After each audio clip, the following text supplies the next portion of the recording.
সাধারণকালের অষ্টাদশ সপ্তাহ, সোমবার। প্রথম পাঠ প্রবক্তা জেরেমিয়ার গ্রন্থ 28 অধ্যায়, পদ সংখ্যা 1 থেকে 17। জেরেমিয়ার প্রাবক্তিক বাণী নিয়ে জেরুসালেম মন্দিরে তুমুল উত্তেজনা। জুদার রাজা সেদেকিয়ার রাজত্বের প্রথম দিকে তাঁর রাজত্বকালের চতুর্থ বছরের পঞ্চম মাসে আজ্জুরের পুত্র অর্থাৎ গিবেয়ন নগরের প্রবক্তা হানানিয়া ভগবানের গৃহে যাজকদের ও সেখানে উপস্থিত সকলের সামনে আমাকে এই কথা বললেন। ইসরায়েলের ঈশ্বর স্বয়ং বিশ্বপতি ভগবান এই কথা বলছেন, আমি এবার ব্যাবিলনের রাজার চাপিয়ে দেওয়া জোয়ালটা ভেঙেই ফেলব। ব্যাবিলনের রাজা নেবুকাদনেজার ভগবানের গৃহটির যে সমস্ত জিনিসপত্র এখান থেকে সরিয়ে ফেলে ব্যাবিলনে বয়ে নিয়ে গেছে, সবে আমি 2 বছরের মধ্যেই এখানে আবার ফিরিয়ে আনব। আর সেই সঙ্গে এখানে ফিরিয়ে আনব যেহোইয়াকিমের পুত্র জুদারাজ জেকনিয়াকে এবং জুদা থেকে নির্বাসিত হয়ে যারা ব্যাবিলনে গেছে তাদেরও সকলকে। এ কথা শোনাচ্ছেন স্বয়ং ভগবান। হ্যাঁ, আমি ব্যাবিলনের রাজার চাপিয়ে দেওয়া সেই জোয়ালটা ভেঙে ফেলবই। তখন প্রবক্তা জেরেমিয়া ভগবানের গৃহে দাঁড়িয়ে থাকা যাজকদের ও সমস্ত লোকদের সামনে প্রবক্তা হানানিয়াকে উত্তর দিলেন। তিনি বললেন, বেশ, তাই হোক, ভগবান তাই করুন। ব্যাবিলন থেকে ভগবানের গৃহটির যত জিনিসপত্র এবং নির্বাসিত যত মানুষকে এখানে ফিরিয়ে এনে ভগবান তোমার এই ভবিষ্যৎবাণী সত্য করে তুলুন। তবে আমি এখন তোমাকে এবং উপস্থিত সকলকেই যে কথা শোনাচ্ছি সে কথা মন দিয়ে শোনো। সেই সুপ্রাচীন কাল থেকে যেসব প্রবক্তা তোমার আর আমার আগেই এসেছেন, তারা তো বহু বহু দেশের বিরুদ্ধে, বিরাট বিরাট রাজ্যের বিরুদ্ধে যুদ্ধ, অমঙ্গল ও মহামারীর ভবিষ্যৎবাণী করে গেছেন। কিন্তু যে প্রবক্তা সুখ শান্তির ভবিষ্যৎবাণী করেন, তিনি যে সত্যিই ভগবানের প্রেরিত প্রবক্তা, সে কথা শুধুমাত্র তখনই বোঝা যায় যখন তার সেই ভবিষ্যৎবাণী সত্য হয়ে ওঠে। প্রবক্তা হানানিয়া তখন প্রবক্তা জেরেমিয়ার ঘাড়ে যে জোয়ালটা ছিল সেটা তুলে নিয়ে ভেঙে ফেললেন।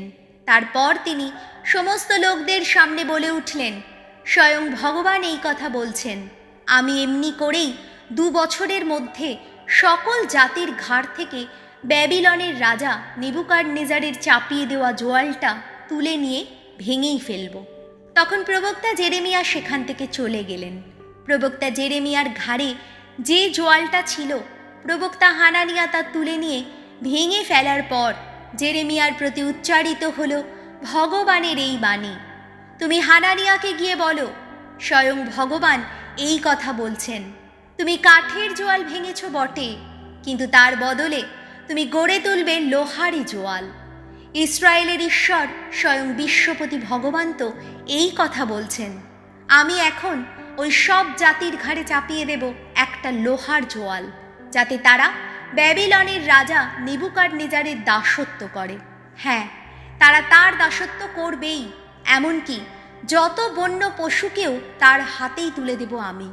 তখন প্রবক্তা জেরেমিয়া প্রবক্তা হানানিয়াকে বললেন, শুনে রাখো হানানিয়া, ভগবান তোমাকে এখানে প্রেরণ করেননি, আর তুমি কিনা মিথ্যা কথা শুনিয়ে এই জাতির মানুষদের মনে আশা ভরসা জাগিয়েছ। তাই স্বয়ং ভগবান এই কথা বলছেন, তোমাকে এই পৃথিবীর বুক থেকে সরিয়ে ফেলবো আমি। তুমি এই বছরেই মরবে, কেননা সকলকে তুমি ভগবানের প্রতি অবিশ্বস্ত হতে শিখিয়েছ। ঠিক সেই বছরে 7ম মাসেই প্রবক্তা হানানিয়া মারা গেলেন। প্রভুর বাণী, শাম সঙ্গীত, ধুয়ো। আমার চিত্তে জ্বালাও প্রভু তোমার বিধান প্রদীপ, মিথ্যা মোহের পথ থেকে ওগো দূরেই রাখো আমায়। কৃপা করো তুমি, শেখাও তোমার বিধান, এ কণ্ঠ থেকে সত্যের ভাষা হারাতে দিও না তুমি। তোমার বিচার আদেশ সেই তো আমার প্রাণের আশা। ধুয়ো। আমার চিত্তে জ্বালাও প্রভু তোমার বিধান প্রদীপ।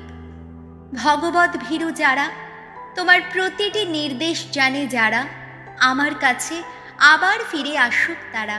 তোমার বিধি পালনে যেন ত্রুটিহীন থাকি আমি, আমাকে যেন কোনো দিন লজ্জা না পেতে হয়।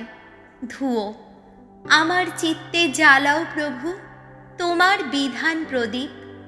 আমায় ধ্বংস করার জন্যে মুখিয়ে আছে দুর্জনের দল, আমি কিন্তু নিয়তই মনে রাখি তোমার নির্দেশ বাণী।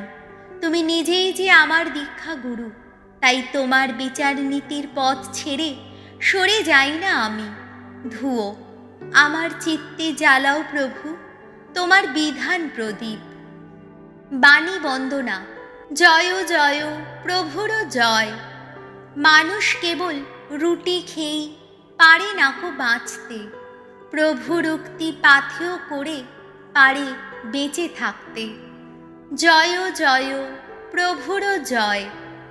মথি রচিত মঙ্গল সমাচার 14 অধ্যায় পদ সংখ্যা 13 থেকে 21। যিশু এই প্রথম লোকদের খাওয়ানোর জন্যে অলৌকিকভাবে রুটির পরিমাণ বহু গুণে বৃদ্ধি করলেন। দীক্ষাগুরু যোহনের মৃত্যুর খবর পেয়ে যিশু নৌকো করে এমন একটি নির্জন জায়গায় চলে গেলেন যেখানে তিনি একটু নিরিবিলিতে থাকতে পারবেন। এদিকে এই কথা জানতে পেরে সেখানকার বিভিন্ন শহর থেকে লোকেরাও তখন হাঁটা পথে তাঁর পিছু পিছু সেখানে গেল। ফলে নৌকো থেকে নেমে যিশু দেখতে পেলেন সামনে বহু লোকের ভিড়। তাদের জন্যে তাঁর কেমন দুঃখ হলো। তাদের মধ্যে যারা রোগ ব্যাধিতে ভুগছিল তিনি তাদের সুস্থ করে তুললেন। সন্ধ্যা হয় এমন সময় শিষ্যেরা তাঁর কাছে এসে বললেন, জায়গাটা বড় নির্জন আর বেলাও পড়ে এসেছে, এবার আপনি বরং লোকদের যেতে বলুন, যাতে তারা কাছের যত গ্রামে গিয়ে নিজেদের জন্য কিছু খাবার কিনে নিতে পারে।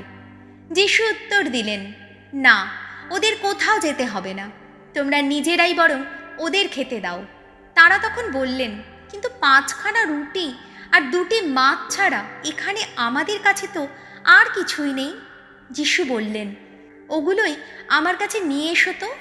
তারপর তিনি সমস্ত লোককে ঘাসের ওপর বসতে বললেন। এবার সেই 5খানা রুটি আর 2টো মাছ তিনি হাতে নিলেন আর স্বর্গের দিকে চোখ তুলে তাকিয়ে ঈশ্বরকে স্তুতি ধন্যবাদ জানালেন।